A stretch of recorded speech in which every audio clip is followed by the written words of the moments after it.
The range for it is 4K, 5K, 6K. Gotcha. Alright, so let's get these guys shuffled around properly. I believe this is top lane. This is also top lane. And yeah, I think that's right. Alright, let me switch my overlay as well. Whoops.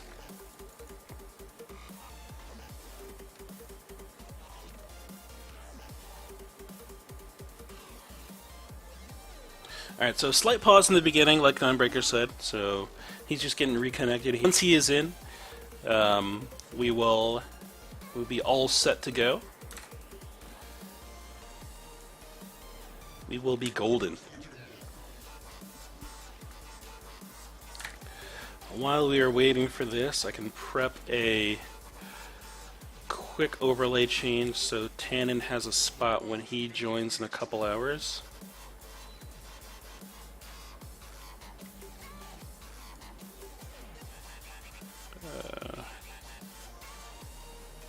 Let's see here.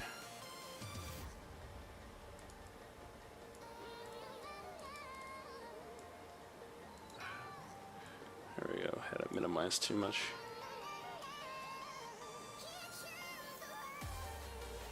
Just take a second to work on this. Boom, boom. Not what I wanted to do. There. There we go. When's Tannen coming? He said that if I'm still going at about 11 p.m., he'll join in.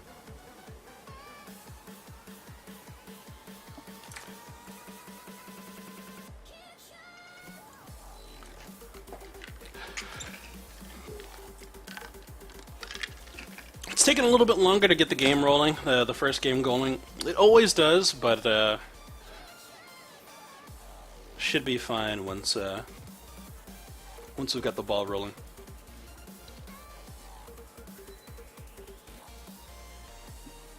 Yeah, I'll still be going.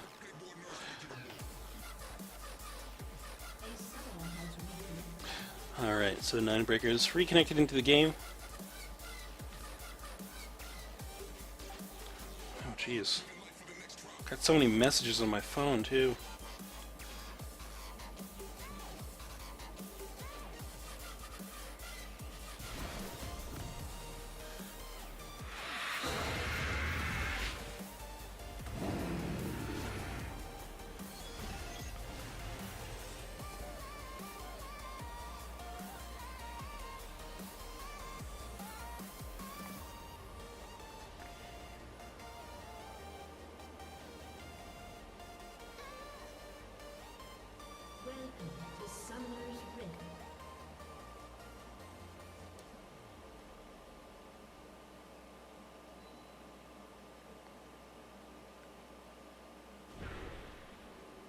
Alright, there we go. So, game's rolling through here. What do we got? Defensive setup from this blue side here. They've got everyone stacked up behind this red buff. They want to make sure that no one gets, picked off, but Draven's already in the mix here, trying to get a little bit of harass off. Alright, can they get any sort of bubble landing or anything like that? They do need to recognize that it's a 3v4 situation. Double bubble lands and still no one wants to commit to the... I would be in there so quickly. Yes, I do have the new Zac skin. Miley Cyrus was so generous to gift it to me. Alright, so everyone's stacked up over this wall now. I would have taken that fight in that tri-brush so fast.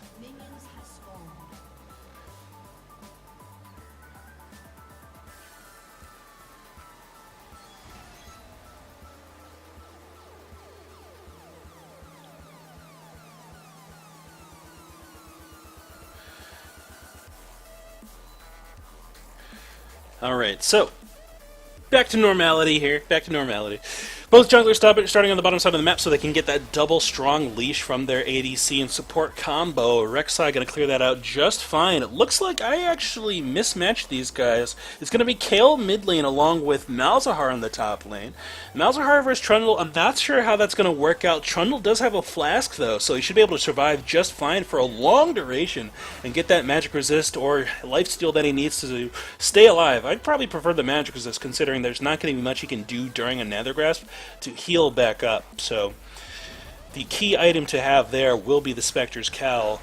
Bottom lane, it looks like Red Side has already taken the dominance over here, just forcing back Blue Team and just showing them, telling them that this is their lane. Another good bubble lands from Miley Cyrus, just trying to get that harass and earn some gold onto that blue support item, that Spell Thief's Edge. Alright, RKRX once again going aggressive against Sheriff Wyatt. The Q comes out from Braum but goes wide. They can't quite get the stun in, and honestly I feel like this is a situation where maybe Nami needs to step up just a little bit more and get a few more auto attacks in on the enemies so that this Graves doesn't feel nearly as pressured. As it is right now, they're just easily able to walk up to Graves and do almost whatever, it feels like whatever they want to him. Alright, RKRX going in, trying to get the stun down. He does land it, and the huge amount of damage is getting dealt to these two blue side members. Sheriff Wyatt and Miley Cyrus in a tough situation already at the 3.5 minute mark. They need to be very careful that they don't give up that early kill, because that'll just snowball this lane out of control. Bubble lands once again on Rocket Sword, and the Buckshot is just there to respond. And get some additional damage down, but as it stands right now, RKRX and Rocket Sword are just doing a fantastic job of maintaining a minion lead. Even though this minion wave is pushing up towards the turret, Sheriff Wyatt's going to be under pressure while he tries to farm it out. Doing a fantastic job, though, as it stands. Ninebreaker and Hosoino in the mid lane, just kind of farming 1v1.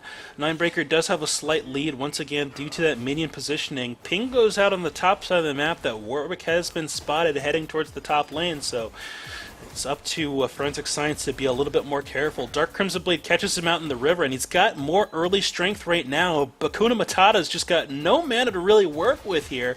Q comes out underground. Good dash, gets the secondary knockup. Ninebreaker tries to come to assist, gets the slow, and he's going to shred a little bit of that magic resist. Good pull goes down for Hosoino. Good knockup once again from Dark Crimson Blade. He gets ignited by Ninebreaker, and Bakuna Matata can't determine if he wants to join the fight or not. Ninebreaker looks like he's going to go down to that ignite, and he's going to give up first blood. George P. Burdell actually had roamed down, got the Malefic Visions onto Dark Crimson Blade, and because of that will have a slight advantage in his lane.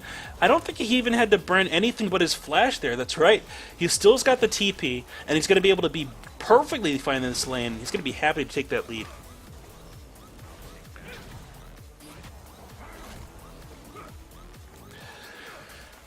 Alright. Alright, so Forensic Science taking a little Malefic Visions damage poke from George P. Burdell. He's going to try to farm this wave as best he can, but the Silence Gate that comes out from George P. does a large portion of damage. Sheriff Wyatt forced to dash backwards in fear of being auto-attacked a bit more by RKRX. That said, though, the bubble does land on Rocket Sword. RKRX turns around and gets some good auto-attacks on Miley Cyrus, but Rocket Sword is nearly out of mana. He needs to be very careful now in this lane to kind of let that mana regenerate and put himself in another strong position, because if he gets caught in a full-on 2v2 full committal, he might not be able to do too much. Miley Cyrus goes aggressive in the bot lane. He walks backwards, and Sheriff White gets kind of left alone a little bit. Top side of the map, it looks like Dark Crimson Blade is going to get his blue buff bet. No, Forensic Science picks it up with a bite at the tail end of it. And it's going to be a good return kill onto Trundle. Like I said, he needs to get that magic resist up as quickly as possible. Otherwise, this Malefic Visions poke will easily force him out of the entire lane. Bubble lands once again onto Rocket Sword. RKRX doing a great job of sidestepping, though. Hosoino in the mid lane recognizes that he's got a level 6 to level 5 advantage and goes aggressive with the Chains of Corruption. I don't know if he's going to be able to finish off the kill, though. It looks like he doesn't quite get there. Plenty of mana on Ninebreaker, but he's in a position where he can easily get ganked, knocked up by Dark Crimson Blade, and he picks up the kill. Good roam on his part. Good just map awareness, knowing exactly where he can pick up the money. Whew, alright. So bottom side of the map, once again, Rocket Sword and RKRX just putting the pressure down on Sheriff Wyatt and Miley Cyrus. Very, very hard lane here for the blue side duo. Rocket Sword takes 2 turret shots for free and goes down to 150 or 200 HP. Now needs to be very careful. Hosoino roams down, looking to clear this pink ward in the river, but gets caught out by Bakuna Matata. Can he get anything done? He actually gets chunked down to half HP and doesn't have level 6 quite yet. I panned away and got punished for it as bottom lane Miley Cyrus picks up a kill onto Rocket Sword with the helpful gank coming out of Dark Crimson Blade. DCB has been all over the map this game. What's my opinion on Draven and why he fell out of popularity so hard? The RKRX gets taken out once again up in the bottom lane. Dark Crimson Blade not afraid to take a couple turret shots in order to pick up that kill.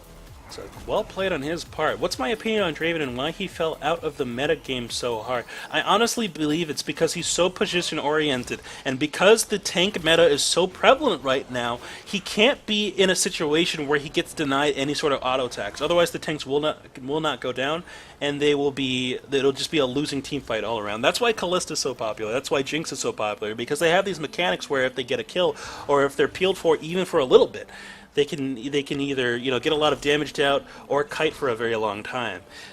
Draven probably is the highest damage ADC in the game when he catches his axes, but in the professional scene, and it's so easy to deny that axe pickup with just forcing out a flash that I don't think that he can be played very well in that scene. And since most of the game copies what they see from the pros, people don't play him as much. He's a very fun champion, though, and if he does get rolling and if he's adequately peeled for, the damage is unparalleled.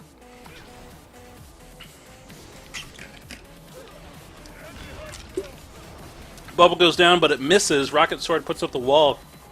It doesn't block too much. Bakuna Matato's looking to sneak a dragon here. He will get it. The ultimate on Kale getting used just to make sure that he stays alive, going very, very low, but getting rewarded by it. Alright, Bubble goes down, hits Rocket Sword once again. Good heal comes out. Good buckshot goes out onto RKRX. Rocket Sword not able to get there quite in time, but he does block the entirety of that Nami tidal wave. Q comes out from Rocket Sword to try to pick up the kill on Miley Cyrus. Can't quite get it, and the ulti from Rocket Sword pretty much saves RKRX's life. After that collateral damage went down, top side of the map, the Hex Drinker keeps Forensic Science alive, and he gets his ulti up. He flashes forward to keep up, and it looks like he's going to be able to pick up this kill. Malefic Visions goes down, but it will be not be enough damage to pick him up. Sheriff White dashes right in and picks up the kill onto RKRX. Now Rocket Sword left alone in the lane. He's going to be a little bit too tanky to finish up, though, and it's just going to be a one kill for the Graves of blue side. Why did Kel ult instead of healing? I am not sure why. My thought is that he might have already used the heal in order to get in range in the first place, because it does have a movement speed bonus. Or the ulti might have a slightly longer range than the heal, and he didn't want the last auto attack from the dragon to kill him. I don't play Kel, but those are the only two things that make sense to me.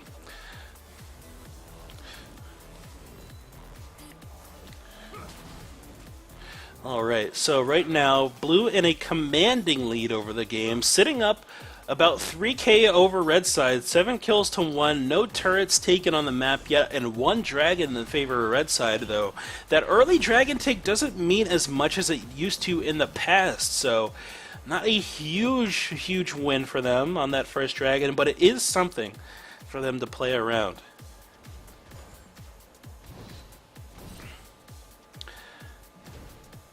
Alright, so mid lane once again, Hosoino and Ninebreaker just trying to farm it out.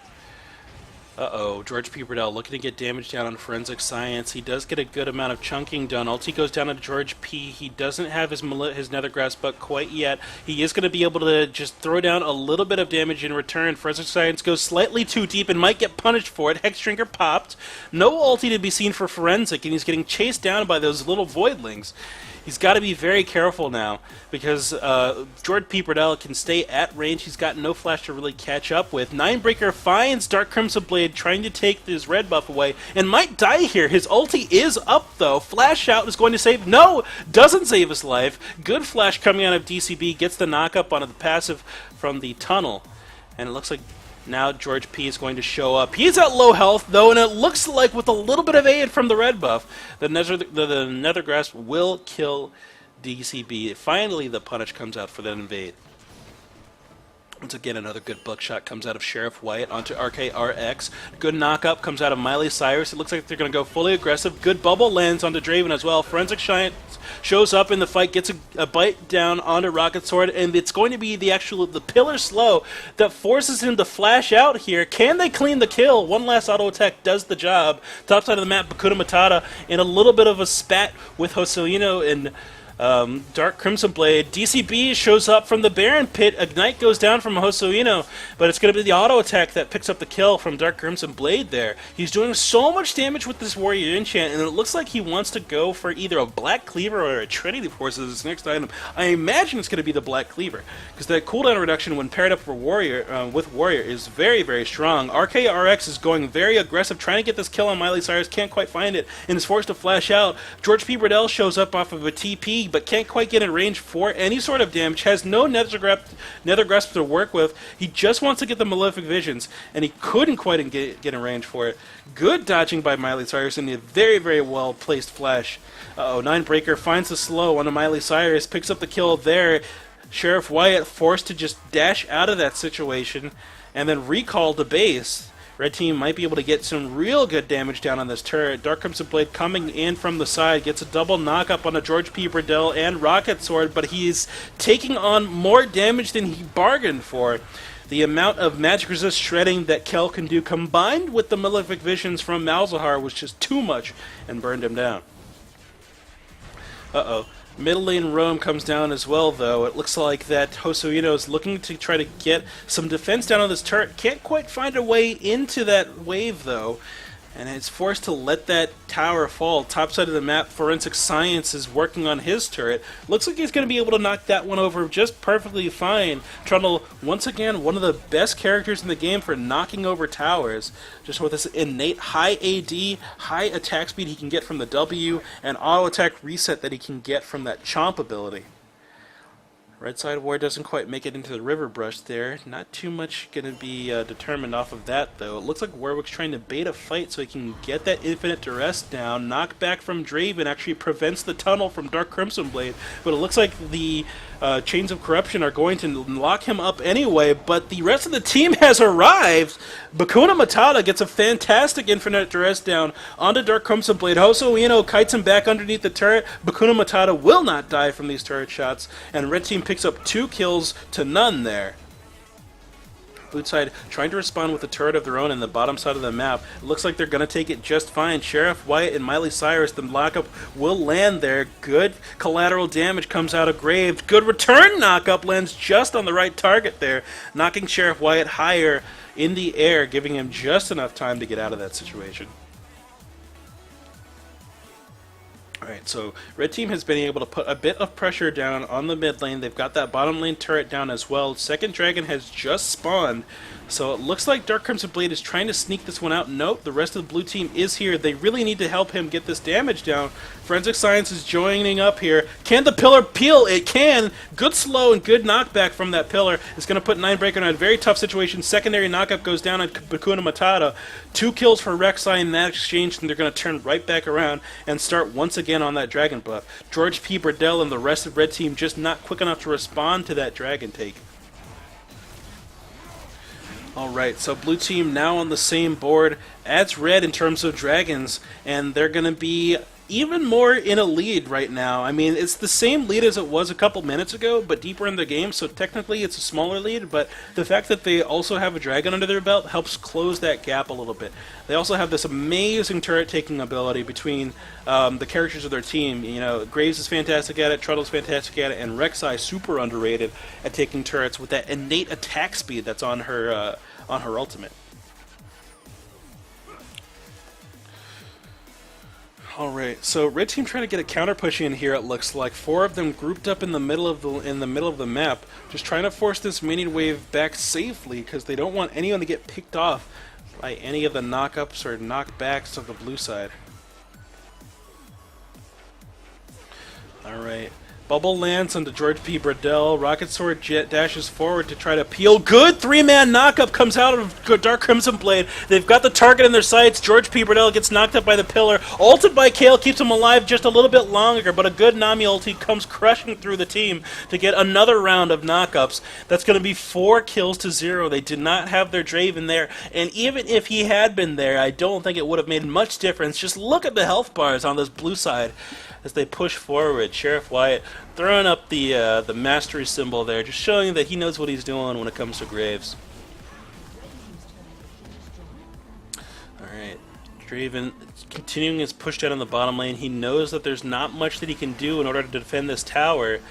For fear of being dove by this blue team, Dark Crimson Blade's going to go fairly low here, but they crack the base open. That's going to be just enough for them as they decide to retreat. Very good decision-making there by blue side to not overstay their welcome, knowing that red team had just come up. Home guards exist in this game. You don't know when someone's going to purchase some and then fly at you, so good pickup there. DCB gets scouted out by the blood scent from Warwick. Alright, Bubble lands onto George P. Bradell. Ulti comes out, narrowly misses Miley Cyrus. Ninebreaker around the corner there. Sheriff White turns around thinking he wants to get a couple auto attacks off, but Ninebreaker there is there to back up. Rocket Sword is there to back him up. So he decides it's not as good of an idea. Red team trying to do a great job of just bursting these Rek'Sai tunnels. Try to give them a little bit more presence on the map and deny some of that mobility from the Void Tunneler. And once again, the game has slowed down ever so slightly. Baron spawning in 1:15. That might be the next point of contention on the map. I'm not sure if blue team is ready to take it, but I honestly feel like they're in a position where they're so strong in the game that it would not be a bad move, as long as they can control the vision adequately. Top side of the map, DCB tries to defend his tunnel there. He does find George P. Bradell, but he's in deep and all alone. George P. gets knocked up, gets his Void Puddle down, and throws down the Nethergrass. Dark Crimson Blade gets taken very low. Silence comes out. Can he kite back enough? It looks like the tunneling's going to heal him just enough to live through this Malefic Visions. And he gets that kill pretty much for free. Just no one in the area around George P. Bradell in order to help him out there. Dark Crimson Blade so strong in this match. 7 kills, 4 deaths, 7 assists. I think he might be the highest gold count in the game right now. Yeah, he definitely is. So many gank opportunities were presented to him, and he was able to take advantage of them. Alright, so Baron is spawning right about now, along with Dragon in another 2 minutes, so I feel like that the teams aren't fully comfortable with going for Baron quite yet, so they're going to be looking for that Dragon as the next option. Dash forward from Sheriff White, good chain of corruption coming out from Hosoino. Ninebreaker goes deep looking for the damage, but the collateral damage turns around and gets some good DPS going across the entire team. Forensic Science is in the middle of the entire team, though, trying to see if he can get this Kale. Can't quite close the distance, though. He's going to have to settle for a Rocket Sword, though, and it looks like he's going to be able to walk directly out of this one. Alright, so blue team with a 2-man advantage on the map. They're probably going to be looking for this inhibitor. They're already in the area, and Dragon's not up for another 1 minute, so they don't want to waste any of their time. They want to get as many objectives as they can as quickly as possible and try to snowball this game. Bakuna Matata potentially looking to go in with an infinite duress, but can't quite find it quickly enough. Looks like Dark Crimson Blade will finally go down as Ninebreaker is able to auto-attack him to death. And they get the inhibitor. They lose 2 guys for it, and honestly, I'd call Worth. I'd definitely call Worth on that trade.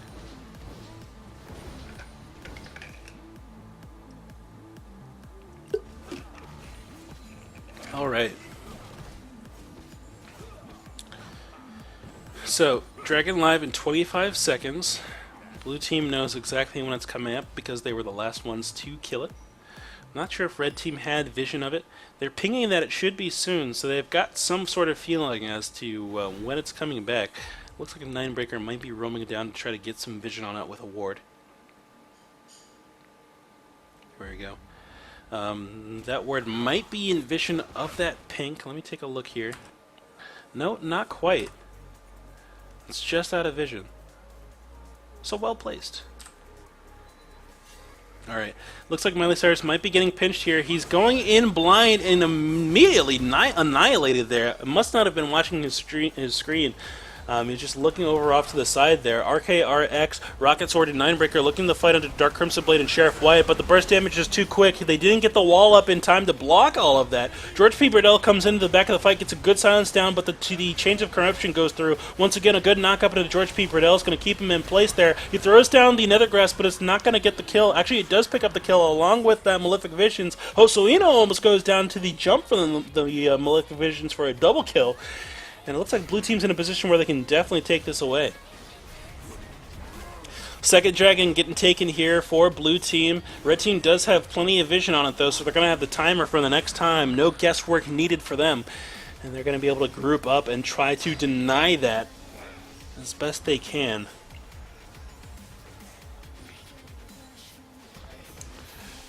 Alright, Draven ulti getting thrown through towards Hosoino. It does hit him, but the return, he's in a different position now, so it doesn't hit him on the trip back. Unfortunate result for Draven.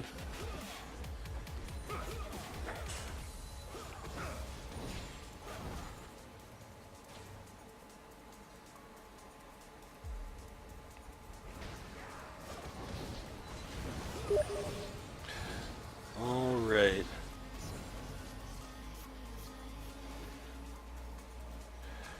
Once again, red team on the aggression, just pushing forward, trying to find some sort of advantage. Good stand aside, keeps DCB from getting that knock up immediately, but he's forced to flash in. Kale ulti is not available quite quickly enough. Ninebreaker gets taken low. George P. Burdell is the next target. Good bubble comes out of Miley Cyrus to keep him in place there. A buckshot and a little bit of collateral damage as well from Sheriff Wyatt takes out that crew. He's dashing forward trying to catch up to Bakuna Matata, but can't quite close the distance due to the slow from the Ninebreaker.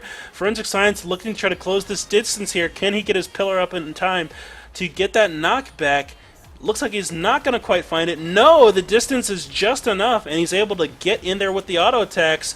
A little bit of movement speed buff, along with the Tidecaller's Blessing from Miley Cyrus, might be able to close the distance. No, Ninebreaker gets to walk away from that one.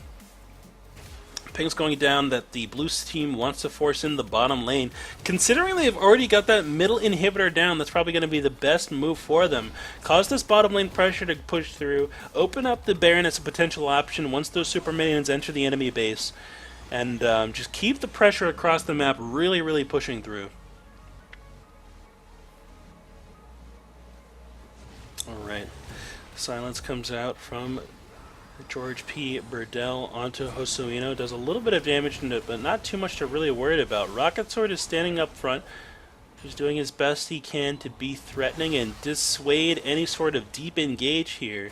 George P. Burdell steps forward, gets knocked up. Sheriff Wyatt goes through, gets a good crit along with a buckshot to take out George P. immediately. The return knockup from Rocket Sword does a little bit of work, but red team is nowhere near grouped enough to really take advantage of any of these abilities. Knockup from Dark Crimson Blade on the turret actually secures his own death as Ninebreaker just shreds his armor and magic resist for the kill.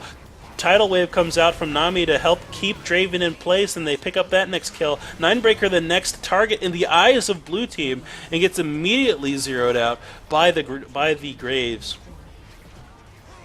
Alright, looks like they might be able to close up the game here. They've got a couple minions to work with. They've got their main force in turret killing. It looks like they might not be able to do it just yet as their minions are getting a little bit thin. Infinite Duress is coming up in just a second for Bakuna Matata. It looks like it actually just got used and maybe interrupted there by a pillar, something like that. Sheriff Wyatt actually has Malefic Visions on him now and he's getting ticked down a little bit. Looks like George P. Burdell doesn't have quite enough damage to really make that Malefic Visions pop when it lands on somebody. Once again, Dark Crimson Blade is going deep in the enemy team. He's very tanky and he does a lot of damage when it comes to getting these team fights. Just because he's got that Hydra, so he can do a lot of AoE when combined with his Queen's Wrath, the little spinning do. So it's a lot of AoE that comes out. And I think that's the reason why people don't expect Rek'Sai to do as much damage as she actually does, is because there's two different kind of AoEs when you go with that build. On two different on-hit AoEs. It's an enormous amount of damage that can come out. Alright, Bakuna Matata looking for the fight in Dark Crimson Blade. They kind of trade a little bit evenly there, and DCB realizes that it's not something he wants to stay for.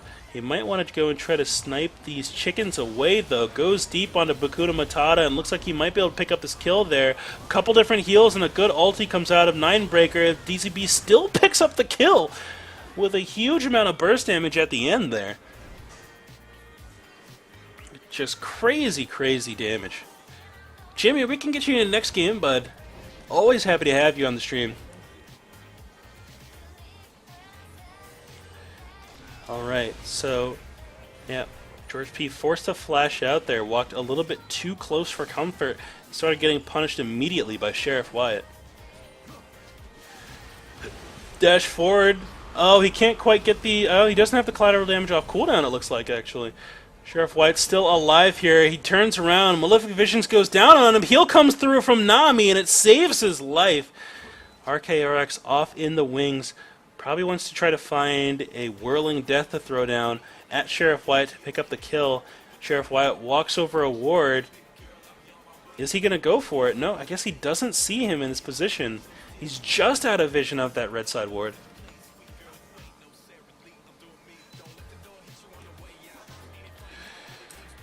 Whew.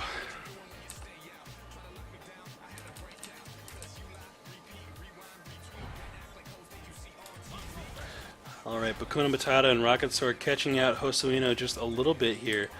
Not enough to really force any cooldowns out of him or put him in threat of dying, though. Miley Cyrus stepping forward, looking for a potential bubble on Rocket Sword, will not find it, and decides to retreat behind his Rek'Sai. Dash forward from Dark Crimson Blade, flash forward from Dark Crimson Blade, gets another good double knockup, but he doesn't quite have the full support of his team there. Graves was still at the bottom of the map killing red buff.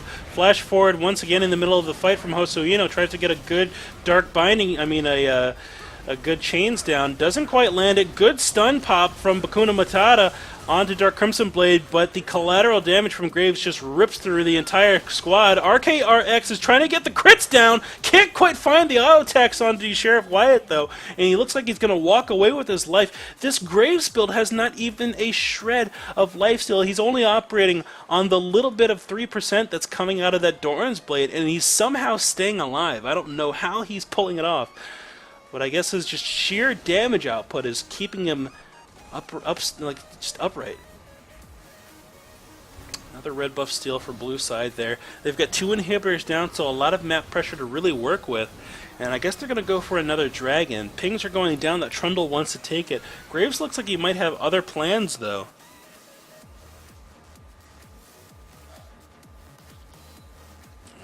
Graves farming up the rest of the jungle here. Is he near an item breakpoint?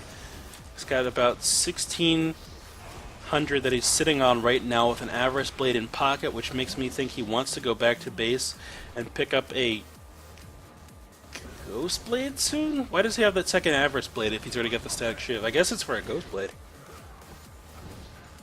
Makes sense though, additional pen, a little bit of cooldown reduction to try to keep his dash up so that he can keep auto-attacking the entirety of these team fights at increased speed.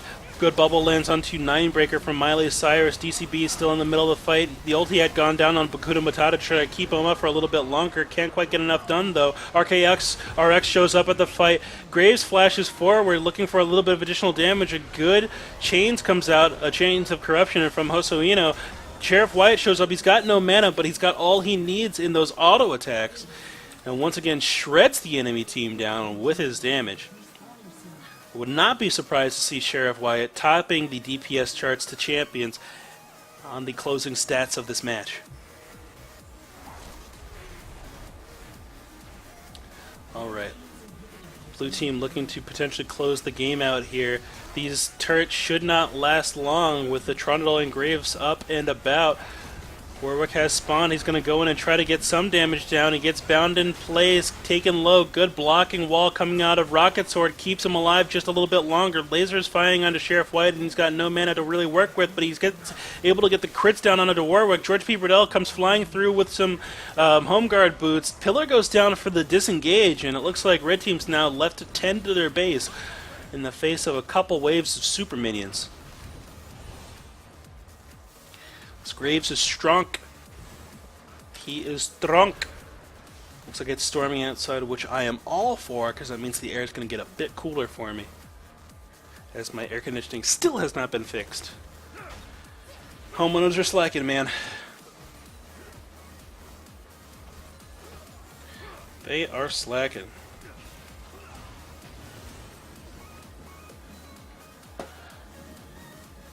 All right. So Baron has been on the map for roughly 12 minutes, and there's not even been an attempt to take it. No one has any vision on it. Yeah, AC is our Lord and Savior.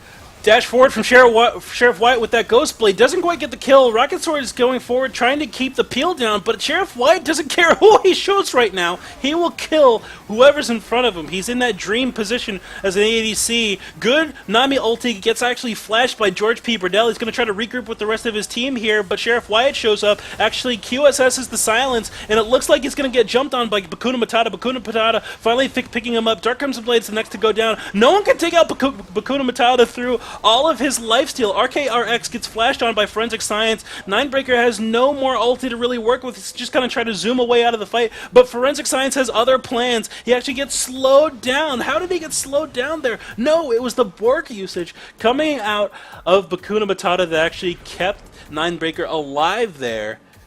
Very, very clutch play there to keep Ninebreaker alive. Bakuna Matata, Bakuna Matata, Bakuna Matata. Bakuna Matata. Bakuna Matata. I should probably learn how to say his name properly, but I think Bakuna Matata is just a lot more easy for people to remember. And more fun to say.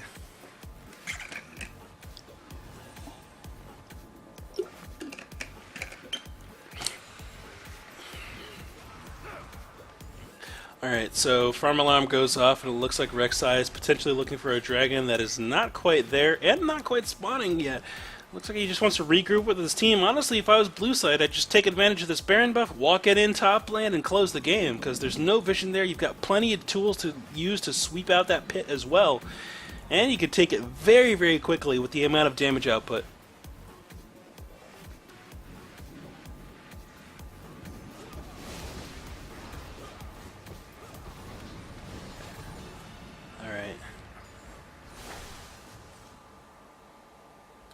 Blue team looking for the potential flank here. Vision on Ninebreaker. Good knockup from DCB. Catches him out. Bakuna Matata walking up on the side of the fight. DCB forced to turn around slightly. Gets another knockup on a Bakuna Matata. Full knockup on the team. Comes out of Rocket Sword, but it's not going to be enough. Sheriff White is on the backlines, fully untouched. The rest of the DPS on red side forced to just run away. This looks like it potentially could be the end of the game unless a miracle happens. Triple kill for Sheriff Wyatt, and it looks like blue team is in a position where they can easily close out this game with this super minion push. I'm blue in the chat, always voting for blue team, always rooting for blue. There it is, boys. Game 1 all wrapped up. Blue team with a commanding presence on the entire map for pretty much the entirety of the game. DCB did a fantastic job of going from top to mid to bottom in the early game and just setting up every single one of his lanes for success. He had a huge amount of presence in the lane, and Sheriff took his lead and absolutely sprinted with it. He did not just run, he completely took off. He was not afraid to keep going full DPS, as you can see by these charts. He put out an enormous amount of damage. He didn't feel like going for any sort of lifesteal until he had already a very solid crit base between IE, Static Shiv, and the beginnings of his Ghost Blade. And even then, closed out the game knowing that he was adequately peeled for, didn't even purchase the lifesteal. Fantastic Graves play.